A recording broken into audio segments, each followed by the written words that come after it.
안녕하세요, 김나연입니다. 책에서 길을 찾는 북TV 365 봄원 데이트 시간이 찾아왔습니다. 오늘은 어떤 분과의 데이트가 기다리고 있을지 기대되시죠? 그 전에 제가 시청자 여러분들께 문제 하나 내드릴게요. 어려운 문제는 아니고요. 이렇게 보시면 단원 김홍도의 작품 씨름입니다. 이 작품을 보시면 이 작품 속에 수학적 원리가 있다는 사실 아시나요? 함께 보시면요. 대각선으로 먼저 보겠습니다. 여기 보면 관객 수에 집중해서 보세요. 그러면 여기 왼쪽 대각선에 8명, 2명, 2명, 12명의 사람이 있고요. 그리고 오른쪽 대각선에 보겠습니다. 오른쪽 대각선에는 이제 5명, 2명, 5명. 그래서 오른쪽 대각선에도 12명의 사람이 있어서 이 작품 속에 마방진의 원리가 숨어져 있다는 사실 아셨습니까? 네, 신기하죠? 이렇게 역사와 문화 속에 숨겨져 있는 수학적 원리를 꿰뚫고 계시는 분이 계십니다. 바로 역사와 함께 푸는 창의수학 박성일 저자님을 소개합니다. 안녕하세요. 네, 정말 반갑습니다. 저도 수학을 어려워하는 사람 중에 한 사람으로서 작가님의 책을 읽고 정말 수학의 새로운 눈을 뜨게 됐는데요. 네, 어떻게... 근데 저는 네. 우리 미인을 보고 새로운 눈을 뜨게 됐습니다. 고맙습니다. 예. 네, 역사 어떻게 선생님께서는 역사와 문화를, 역사와 수학을 함께 이렇게 풀어서 스토리텔링 수학으로 이렇게 만들게 되셨는지 그 계기가 궁금해요. 제가 우연히 1998년도에 그 당시 이제 충북 도지사로 나오신 분이랑 이제 선거를 이렇게 치르게 됐는데 제가 이제 총 기획을 했습니다. 그래서 이제 그 당시에 충북 발전 계획을 세우는데 IT, BT, CT 세 개를 이제 충북의 발전 전략으로 삼아가지고 이제 공약을 만들고 했는데 IT와 BT는 이제 물론 이제 전문가들도 해야 되겠지만은 CT는 이제 제가 해드릴 수 있겠다 싶어서 그래서 이제 선거가 끝나고 나서 충북에 관련되는 자료들을 이렇게 수집하다 보니까 너무 제가 우리 문화를 모르는 거예요. 그래도 저도 대학 다닐 때 저희들이 과거에 이제 대학 들어갈 때는 국영수하고 사회도 본고사를 쳤습니다. 그래서 국사, 세계사, 사회문화, 지리 거의 날고 끼었다고 생각했는데 막상 우리 전통문화를 이렇게 보니까 아는 게 없는 거예요. 그래서 이제 속리산 법주사에 가서 몇 개월도 생활하고 이렇게 하면서 너무 몰라가지고 그래서 우리 문화를 한국인으로서 한국 문화를 모르는 것도 참 망신스럽고 그래서 혼자서 공부를 하기 시작해가지고 그래서 아까 이제 제가 이 충북의 숨길이라는 책을 이제 충북도청의 지원을 받아서 책도 내기도 했지만은 그래서 하다 보니까 흥미를 느끼고 계속 하게 된 것이 결국 역사를 하게 되다 보니까는 동양 철학을 알아야 되고 또 동양 철학을 하다 보니까 서양 철학에도 서로 연관성이 있을 때 관심을 갖게 되고 또 서양 철학을 하다 보니까 결국은 뿌리는 또 서양 철학에서 가장 뿌리는 논리학이기 때문에 논리학이라든지 수학이기 때문에 그쪽을 이렇게 흥미를 가지고 하다 보니까 어떻게 돼서 이 길까지 오게 된 것이죠. 정말 멋지십니다. 뭔가 무지에 대한 그런 관심이 계속해서 이어져 나가서 지금 역사와 수학을 스토리텔링 수학으로 이제 만들게 되셨는데 이제 선생님의 프로필을 보니까 예. 충북 관련돼서 역사와 문화에 예. 많은 기여를 하셨더라고요. 예. 그래서 충청북도의 문화 중에 좀 그 속에 숨어있는 수학적 원리 중에 가장 인상 깊은 게 있으시다면 무엇인가요? 저게 속리산 법주사에 가면 그 팔상진이라는 건물이 있습니다. 그 팔상진이라는 것은 이제 부처의 일생을 8개의 그림으로 이렇게 전시해 놓은 것인데 그 건물이 아마 4층, 5층 건물일 겁니다.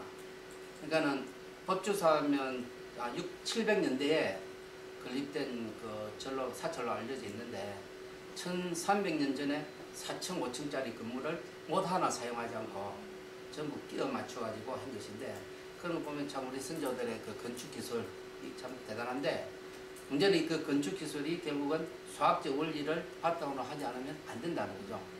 그런 걸 보면 우리 선조들의 수학 실력이 참 대단했구나 라는 걸 많이 느낄 수가 있을 겁니다. 네, 그 충청도의 문화 속에서도 그 역시 선조들의 지혜를 엿볼 수 있네요. 예, 예. 네. 저도 이제 작가님의 저자님의 책을 읽으면서 놀란 부분이 예. 우리 문화재도 이제 값을 매길 수 있다는 사실에 놀랐습니다. 예, 예. 그냥 문화재는 그 값을 매길 수 없는 그 가치에만 매력이 있는 줄 알았는데 그 가격을 산정할 수 있더라고요. 예, 예. 근데 우리 문화재가 다른 나라의 문화재에 비해서 조금 후대접을 받고 조금 아직 부족한데 약간 우리 문화재의 발전을 위해서는 그 가치를 높이기 위해서는 어떤 노력이 필요할까요? 먼저 그 문화재를 그 돈으로 환산을 한다는 것은 사실 무서운 것이죠. 그러면 그한 나라의 정신적 사물인데, 그런데 이제 요사이는 문화재가 뭐 외국으로 가서 해외 전시도 하고 하다 보니까 또 그 보험 때문에도 가치를 산정해야 되고, 또 뭐 그 어쨌든 가치로 그 화폐적 가치로 환산을 하다 보면 어느 문화재가 더 뭐 귀중하다든지 뭐 이런 식의 이야기들이 있잖아요. 그런 것 때문에 하는 것인데, 다만 이제 우리 문화재가 그렇게 후대접 받는 이유는 결국은 국력이 약한 부분도 있고, 또 우리 국민들이 우리 문화재를 그만큼 귀하게 여기지 못했던 부분도 있죠. 사실은 그 제가 어릴 때만 해도 1950년대 이제 한국 전쟁 이후에 막 50년대 60년대만 해도 시골에 가면 우리 귀한 유물들이 많이 있었습니다. 그래서 그걸 뭐 고물상들이 뭐 돈 조금 주고 다 쓸어가고, 그걸 가지고 이제 일본 사람들이 사가지고 뭐 외국으로 반출시키기도 하는 경우도 있고, 물론 뭐 전쟁이나 옛날에 그 일제 식민 기간 동안에 엄청나게 강제로 뺏어갔지만요, 그 이후에도 또 그런 것도 있었거든요. 그런 것들이 이제 결국은 우리가 우리 문화재에 대한 가치를 몰랐기 때문이고, 그 일본의 그 우리가 차사발이라고 하는 그 이도 다원이 제 책에 보면 400억 엔, 우리들은 한 4천억 원인데, 우리가 가장 중요시 여기는 그 신라 근간이 뭐 500억. 그러니까 그게 비교가 안 되는 거죠. 그래서 그만큼 일본의 국력이 크고, 또 일본인들의 그 문화재 사랑이 아주 도를 넘어서 자기 나라들 것만 사랑하면 되는데 남의 나라 것까지 사랑하느라고 가져갔던 그런 부분 때문에 우리 문화재가 많이 가치를 잃고 있는 부분이니까, 결국은 가치를 높이려면은 우리 국민들이 그런 생각을 가져야 되지 않겠냐 보는 거죠. 역시 문화재의 가치를 높이기 위해서는 우리의 관심이 가장 필요한 것 같습니다. 예. 네, 그리고 선생님께서 이제 역사와 수학에 특히 관심이 또 많으시다 보니까 평소에 지나치실 때도 수학 관련된 건 그냥 지나치지 않으실 것 같아요. 예. 그래서 사물을 볼 때도 아니 길을 지나다니거나 좀 수학에 관련된 재미있는 에피소드 있으면 말씀해 주세요. 저는 어릴 때부터 이제 뭐 전화번호라든지 자동차 번호 넘버 같은 경우를 이렇게 보면서 뭐 4, 5자리 수 뭐 7개 이렇게 있잖아요. 그럼 그걸 체결해서 10으로 짓고 뭐 이렇게 한다든지, 안 그러면 이 숫자가 어떤 특징들을 가지고 있는지 그런 것을 많이 이렇게 눈여겨보고 하다 보니까 시간이 지나서도 앞에 본 뭐 누구의 전화번호를 잊어먹지 않는다든지, 또는 얼마 전에 본 그 차 번호가 이런 특징이 있는 차가 있더라든지, 이런 걸 많이 좀 느끼긴 했는데, 이제 요사이는 제가 이제 프랙탈을 공부하고 난 이후에는 우리 생활 속에서 일어나는 프랙탈적 요소가 뭔지 그쪽에 대해서 좀 많이 관심을 가지면서 사물을 보게 되죠. 그래서 그게 이제 대표적인 사례가 이제 인삼이라고 저는 봅니다. 그래서 여기서 뭐 시간적으로 뭐 바빠서 말씀은 못 드리겠고, 또 뭐 제 책에도 또 그런 내용들이 있으니까 그런 부분들이 상당히 중요하다고 봅니다. 그 부분은 작가님의 책을 꼭 한번 봐야 될 것 같습니다. 네, 그리고요 이제 박성일 저자님의 책을 봐도 그렇고 또 활동하신 블로그를 보면요, 박성일의 역사탐방이라고 이제 블로그를 활동하고 계시는데 정말 방대한 자료가 많아요. 그런 자료들은 또 어떻게 이렇게 차곡차곡 모아서 정리하셨는지 궁금해요. 그래서 이제 98년도부터 우리 문화에 대해서 관심을 가졌으니까 한 16년 정도 된 것 같은데, 뭐 직장을 다니면서도 뭐 틈나면 또는 집에 오면 뭐 잠을 줄여서 그 책들을 보고 좋은 자료들, 이 내용들은 하나씩 정리를 하다 보니까 A4 용지로 뭐 한 15,000매 정도 제 자료를 어떻게 모으게 됐는데요. 일일이 제가 손으로 다 넣었던 그런 자료이기 때문에 사실 애착심이 강하죠.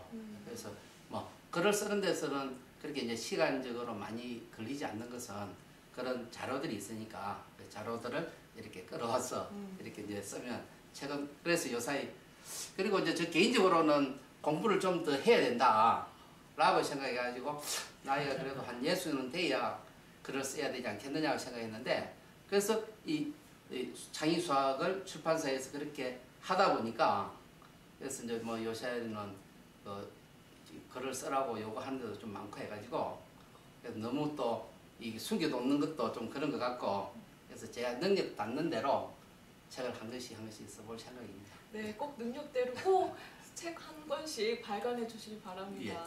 예. 좋은데요. 그리고 이제 수학을 조금 어렵게 생각하는 학생들이 많잖아요, 요즘. 예. 그리고 조금 수학을 그냥 막연히 문제를 풀기 위한 그 수학으로 생각하는 분들이 많은데 작가님이 생각하시기에 수학이란 예. 어떤 학문 같으세요? 저는 수학이란 나침반이 달린 그 유명한 옛날에 맥가이버 칼이라고 저는 생각합니다. 와.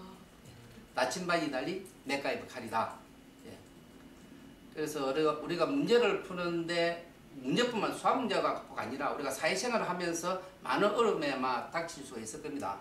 그때 뭐 일이 잘못돼 간다든지 했을 때 우리가 복기를 하는 거죠. 그럼 처음부터 뭐가 잘못됐는지를 하나씩 논리적이고 수학적으로 사고력을 통해서 따져가다 보면 원인도 알게 되고 그리고 그 원인에 대한 결과를 아마 찾을 수가 있을 겁니다.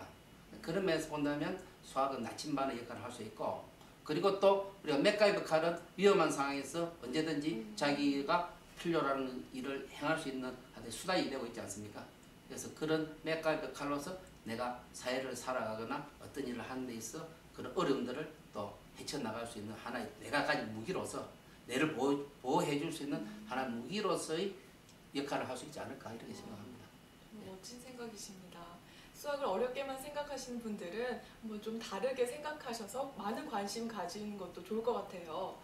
그러면은 또 이제 앞으로의 계획을 여쭙고 싶은데요. 예. 앞으로도 이제 수학을 어렵게 생각하시는 분들을 위해 이렇게 스토리텔링 수학을 책으로 발간하실 계획 있으신가요?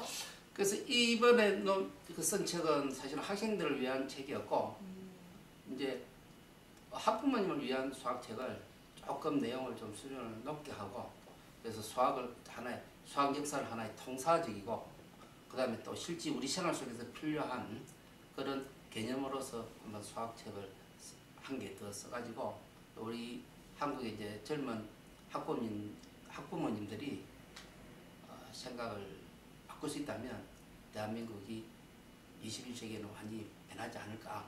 그럼 따라서 교육제도도 바뀌어질 수 있지 않을까.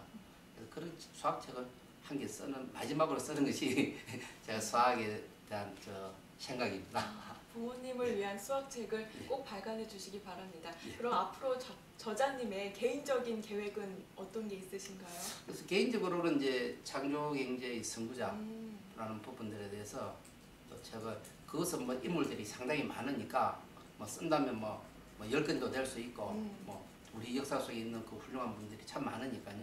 그래서 뭐 그것은 시간 나는 대로 뭐 한 권씩 또 저랑 같이 쓰려고 하는 분이 그분은 이 전자공학을 전공하시고 역사를 아주 많이 알고 계시는 분이고 저는 또 인문학에서 출발해가지고 이제 이 역사라든지 수학을 좀 관심을 가지기 때문에 그래서 두 사람이 글을 써서 각 분야에서 글을 써서 이걸 돌려가지고 서로 반대 상대방의 글을 읽으면서 부족한 부분을 채워서 하는 그런 책을 한번 생각하고 있습니다. 예. 네, 고맙습니다. 정말 박성익 저자님과 얘기를 나눠보니까요. 수학에 대한 정말 새로운 시각이 좀 생기는 것 같은데요. 수학을 막연하게 어렵게만 생각하시는 분들 꼭 박성익 저자님의 역사와 함께 푸는 창의수학 꼭 한번 읽어보시길 바랍니다. 그럼 지금까지 박성익 저자님과 함께한 보문데이트였습니다. 고맙습니다. 감사합니다.